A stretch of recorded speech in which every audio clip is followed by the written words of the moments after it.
Hi everyone, welcome back to my channel. I am excited today because I have generations reading curriculum. I have level 3 and level 1. Have you ever thought like, oh man, what can my first grader read when they're in between the levels? And you want them to read something good, but everything good is either too long and the really short things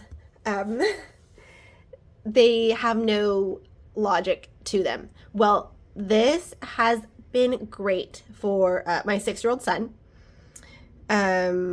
So I'll flip through the first grade first, and then I'll get to third grade. So this is a reading curriculum. So they have the comprehension questions and vocabulary to go along with the book, which is really great. Like, whoever wrote this did an amazing job, and I will show you. This level 1, you can see they say it's for half a year. You're supposed to start this when you're halfway done with their phonics curriculum, but my son started it basically not when he was halfway done, basically when he just did all the long vowel sounds. He was able to start this, but he also picks up easily. Okay, there, I zoomed in so you can see the contents. Obviously the whole Bible is not in this.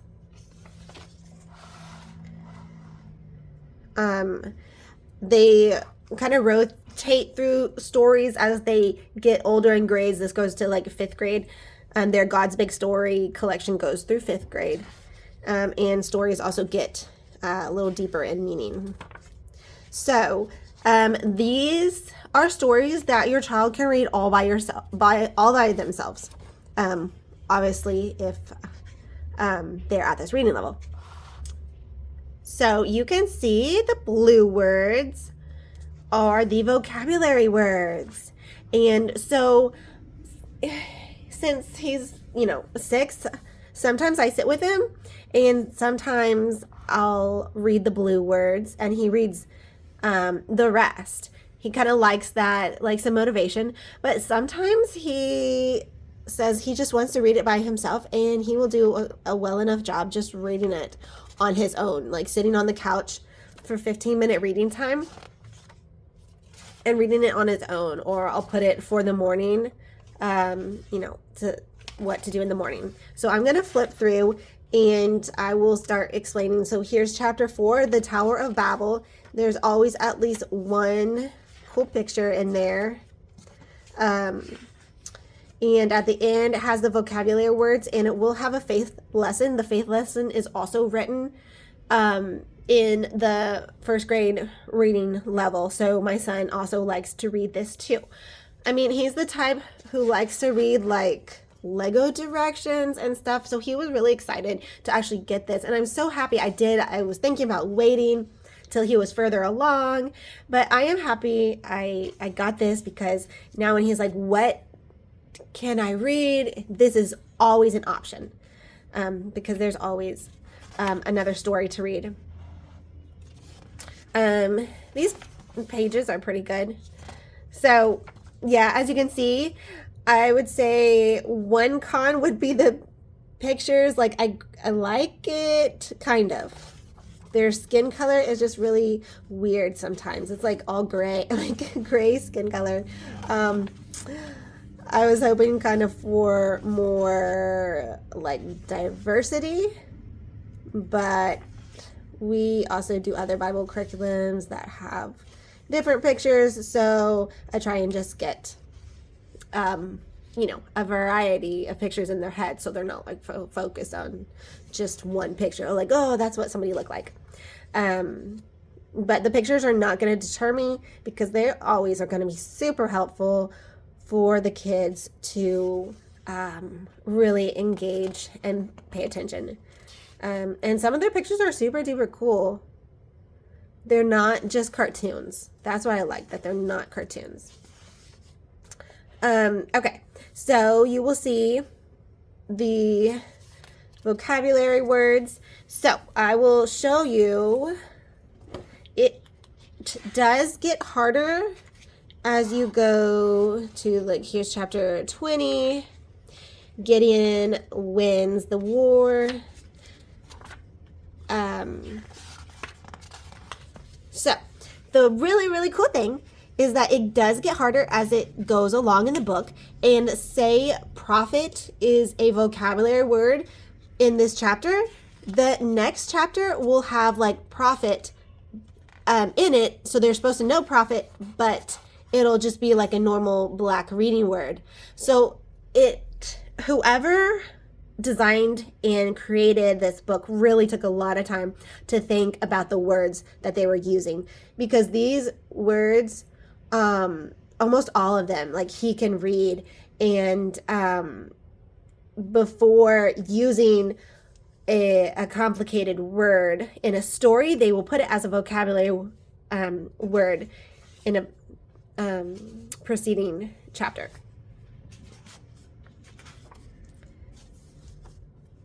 So here we have, I will show you how they use the vocabulary words in the student workbook. So obviously it goes from the beginning of the Bible to the end. We have, and then it brings in a Bible verse at the very end, and the Bible verse also can be read by them. Okay, so obviously you'll see the size. The workbook is a little bit bigger. And so it says like 18-week, and they have this as some days are a 4-day week. They'll have a flex day, and some days are a 5-day week. We don't go by that, but that's just how they made it to be a 18-week, half a year kind of curriculum for reading. Okay, so I will get to chapter 3. I don't think I pulled out any. Let's go ahead and go to chapter 7. Okay, so this is chapter 7. Let me show you. It has gotten harder since the beginning, so let me show you beginning. I don't think. Okay, so here's chapter 1, and you can see there's only 6. They only did 6. Fill in the missing letters here. They do rhyme time, and they do word search. Then they do fill in the missing words with the vocabulary. What did we learn? Circle the correct sentences. What happened? First, second, and third. What happened first, second, third? Unscramble the sentence. Faith lesson. Give an example of how God is wise. Optional copy time in the Bible verse. All right, this is chapter 2. I just tore out a page. All right, so here's chapter 7. They have more of the vocabulary words here to fill in. They have rhyme time still. Here's the word search. Fill in the missing vocabulary words. What did we learn? The order it happened. Fix the mess. The faith lesson, and the Bible verse copy time. So, to not overwhelm my son with worksheets, I mean, in the mornings, you do phonics, math, and I like having this if he needs something else to do. But if he's exhausted, then I don't make him do it. But the matching fun of the words, that's an easy thing he can do on his own, and also the word search. I don't have him always do the fill in the blank or the others. It just depends on, say he reads a story like every 2 days, then I'm only going to put like one paper for the next morning after he reads about it. Then I'm just going to do like one piece of paper. I'm not going to overwhelm him. Like, if you keep reading, I'll give you more papers. But anyway, see, words are getting smaller. It's really great. Honestly, I wish they had this much activities for the phonics learning. Obviously, the word search got bigger. and more rhyming words. Really great. Okay, so I will show you the third grade now. And you can see the difference in the reading levels. So I have two that are using this level 3. They just turned 8 and just turned 9. Level 3 is obviously a full year, they say. So, 36 weeks of work. And so they have 71 stories. Either we'll read a story like every other day or like every 3 days. They can do it for morning time or 15-minute reading time. My kids who are doing this they just turned 8, just turned 9. I said that, but my 9-year-old is finally like reading on her own, but sometimes she will have me help her with some of these words. My 8-year-old obviously can read through one of these chapters super fast, and then my 9-year-old takes like an extra 8 minutes to read a chapter because she just reads slower. My 6-year-old can go through one of these stories in like 10-15 minutes. Okay, so here we are in chapter 3. Chapter 4, a promise to Abraham. And you'll notice in here they don't do the blue words for the vocabulary. I wish that they did because I think it helps point them out a little bit more. But still, you have the faith lessons and you have the Bible verse at the end. And so far, I have found these to be written pretty well so that the kids can understand, and it's not actually changing the Bible, just as if you were explaining this to a 3rd grader. So you can see the cool pictures.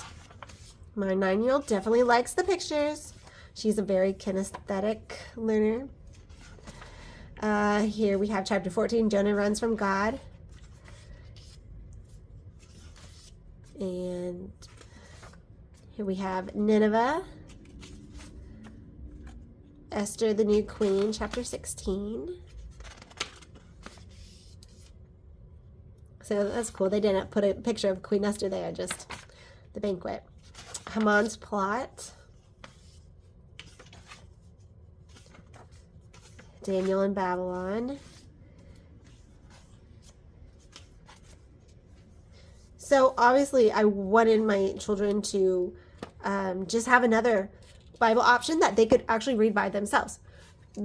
Generations has a Bible curriculum. This is their reading curriculum. They also have a Bible curriculum. We do another Bible curriculum. I can do a review on that. I really like it. But this has been super helpful to have of reading the Bible on your own without it being overwhelming, and that they can actually understand it. Because if you don't understand it, well, you can always have it memorized and then maybe understand it in 5 years. Okay, so here we have chapter 1. They have the vocabulary words with the definitions to match. And then what did we learn? Pulling it all together, write a sentence using at least one vocabulary word. And then you have the sentences where you're supposed to use vocabulary words in it. Fill in the blank, who said that. And then you have questions. How did God create the world? What did God command the fish and birds to do? How did God make Adam and Eve different from other creatures? Then let's review. And more questions, what happened, and optional review. So you can definitely, this is like a reading curriculum, so it's going to have, the critical thinking in it. Okay, here we have chapter 3, and I tore that page out, so you see. Okay, chapter 4. It's going to go through the same thing, the vocabulary, words, in the questions, which I really liked. I really wanted them to do vocabulary. We will flip through. The only thing is, it's probably because I have not read harder books to them as much. But these vocabulary words are definitely unusual, which is what I wanted. But it's a struggle for them to know these words. I definitely have to tell them and explain what they mean, because they don't know them. Most of the words, at least. You know, we have threshing floor, kinsman, redeemer, request, virtuous, rejoice, prosper. So for third graders, I don't know. At least my third graders weren't. But I also started them a little bit later than my next child. I have 5 kids, so just the older 3, I've started homeschooling, and then 4th one starts this fall. So here we go. It doesn't look like it gets more complicated towards the end. Maybe the vocabulary words are just a little bit harder. And the reading gets a little bit harder. Anyways, I hope this really helped. I do have here, they have the answers in the back of the book. That's great. So I do also have the review of generations, letters, and sounds for kindergarten if you want to check that out. And I also have the phonics review from them if you want to check that out.